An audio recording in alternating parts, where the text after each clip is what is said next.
देख रहे हैं स्क्रीन पर वो चमकते हुए चेहरे जिन्होंने अखिल भारतीय सेवा का ये जो बहुत ही इम्पॉर्टेंट और बहुत ही प्रेस्टिजियस एग्ज़ाम होता है, इसको उन्होंने क्लियर किया है। मेरे साथ और भी मेहमान जुड़ गए हैं।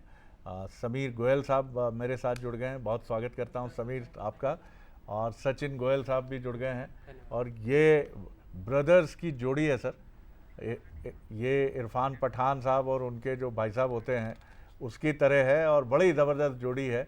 सबसे पहले इनसे भी एक छोटी रिएक्शन लेकर मैं आगे बढ़ता हूँ। समीर जी, मुझे बताइए कि दोनों भाई, प्रेमचंद जी की भी एक कहानी है बड़े भाई, जिसमें बड़े भाई साहब जो हैं वो अटक जाते हैं एक क्लास में और छोटा भाई पास होते होते बड़े भाई साहब की क्लास में पहुंच जाता है। लेकिन यहाँ तो आप दोनों ने कमाल ही किया है, पूरा एक साथ निकाल दिया।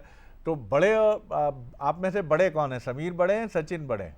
जी मैं बड़ा हूँ, 3 साल बड़ा हूँ उनसे मैं। 3 साल बड़े हैं, तो बड़े भाई तो आप हुए फिर। जी सर। तो सचिन के साथ किस तरह का एक कॉम्बिनेशन था? सचिन के साथ आपका किस तरह का था? मतलब कहीं कोई दोनों के बीच में कंपटीशन तो रहता ही है भाई, वो तो होगा ही जब हम पढ़ेंगे तो, लेकिन फिर भी किस तरह की एक ट्यूनिंग और एक बॉन्डिंग थी? देखिए, बहुत ही अच्छी बॉन्डिंग थी और इस एग्ज़ाम की प्रिपरेशन में बॉन्डिंग बहुत स्ट्रांग हो गई। Very true. और क्या था कि मैं तो मुंबई से पढ़ाई कर रहा था, आरबीआई में कार्यरत हूँ, तो मुंबई से ही पढ़ाई कर रहा था। लेकिन प्रीलिम्स और मेंस में हमेशा इनसे फ़ोन पे लगातार बातचीत होती रहती थी। जब एग्ज़ाम होता था तो मैं घर पे आता था, हम मॉक्स देते थे कोचिंग के, तो कार में साथ जाना वापस आना, उसमें डिस्कशन होते थे कि क्या इस आंसर का कैसा लिखा, इसको कैसे लिख सकते हैं, उस पर डिस्कशन होता था।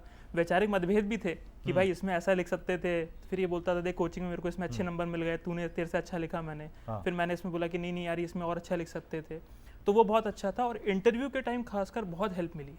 इंटरव्यू के टाइम साथ दिल्ली जाते थे, वहाँ सारे कोचिंग के मॉक देते थे और सभी लोग ये बोलते थे आपकी ये जैसा आपने बताया अभी, ये मैं पहले भी सुन चुका था, किसी प्रेमचंद जी का रेफरेंस जो आपने दिया तो ये पहले भी मैं सुन चुका था। और सभी कोचिंग के मॉक्स हमने दिए बहुत सारे, दो बार दिल्ली गए हम लोग।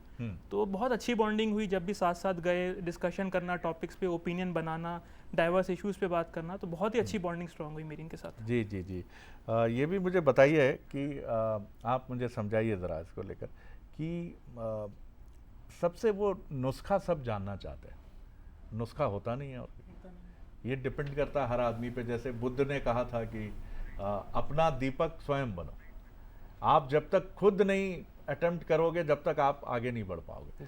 आपने फिर भी कोई एक कॉमन चीज़ आपको लगी कि तैयारी कैसे करनी चाहिए? ये मैं सारे पार्टिसिपेंट से सुनना चाहूँगा, लेकिन सबसे पहले आपसे।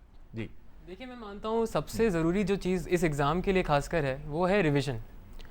क्या है, सोशल मीडिया के ज़माने में लोग डिस्ट्रैक्ट बहुत जल्दी होते हैं। आजकल पढ़ाई के रिसोर्सेज की कमी नहीं है मार्केट में, हर कोई अपना मटेरियल प्रमोट कर रहा है। तो जो नए बच्चे जो प्रिपेयर करते हैं उनको समझ नहीं आता हम किस पे रुकें, तो वो एक मटेरियल पे रुकने की जगह बार बार नए नए मटेरियल ट्राई करते रहते हैं।